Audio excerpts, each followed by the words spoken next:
How to hyperlink an email address in Word. Hi everyone, welcome to the channel. This is Rose and without further ado, let's dive right into the video. First, let's open Microsoft Word. Search for Word and from the best match, click on Open at top right. Once it opens, click Blank Documents. Now enter your email address.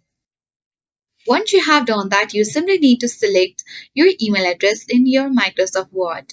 Now click on Insert at top left and now click on Link option.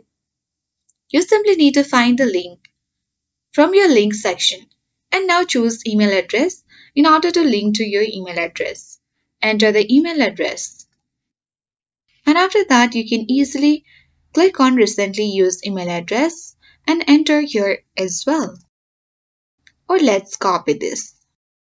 You can easily press on Ctrl C on your keyboard and then paste here on the recently used email address. If it is not working, then don't worry. Let's click on OK button and as you can see that when you select this, then we can easily get the hyperlink on our email address. In this way, you can easily add an hyperlink on email address. I hope this guide was helpful. If it was, then do like, share, comment and don't forget to subscribe. Thank you for watching and see you in the next video.